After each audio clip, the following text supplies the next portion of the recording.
आता हिंगोलीमध्ये शांतता मोर्चा चालू आहे मनोज जरांगेंचा। तर हे दुसरं तिसरं काही नसून सगळे सोयरेच्या बाबत राज्य सरकारने जी आता ओबीसींच्या आंदोलनामुळे ओबीसींच्या उपोषणामुळे जी सावध भूमिका बाळगलेली आहे आणि कुठंतरी सगळे सोयरे हे विचार करून किंवा सगळे सोयरेच्या हरकतींचा विचार करून हे सगळे सोयरे आणायचं का नाही याबाबत विचार चालू आहे।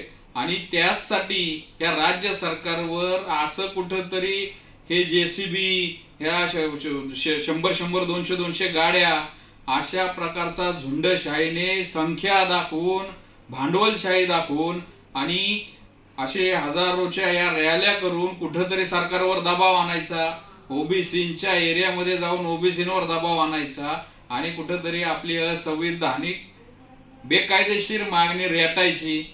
नाहीतर मग येणाऱ्या विधानसभेला आम्ही इतक्या ह्याच्यामध्ये उभं राहू, एवढ्या विधानसभेमध्ये आम्ही ओबीसींना पाडू, महायुतीच्या आमदारांना पाडू, अशा काहीतरी वल्गना करायच्या।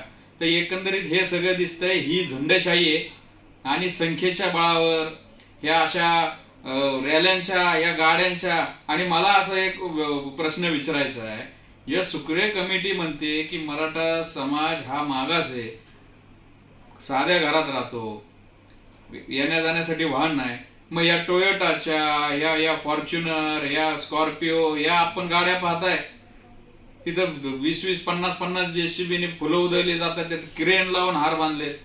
मग मला असं विचारायचंय, मग खरंच हा समाज सामाजिक रित्या आणि आर्थिकरित्या मागासलेला आहे का? तर एकंदरीत काय उपोषणाच्या माध्यमातून राज्य सरकारवर दबाव आणायचा, ह्या असल्या रॅल्यांच्या माध्यमातून ताकद दाखवायची।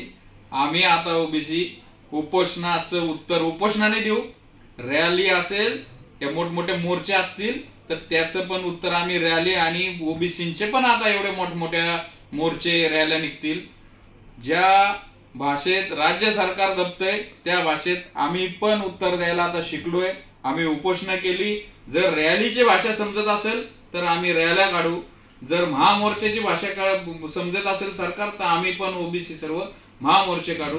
कुठंतरी दबाव आणायचा आणि बेकायदेशीर आणि कुठेतरी ओबीसींचा घात करणारं काहीतरी एक असे कायदे आणायचं चालू आहे, राज्य सरकारकडून करून घ्यायचं चालू आहे। तर याला आम्ही आता ओबीसी अजिबात दमणार नाही।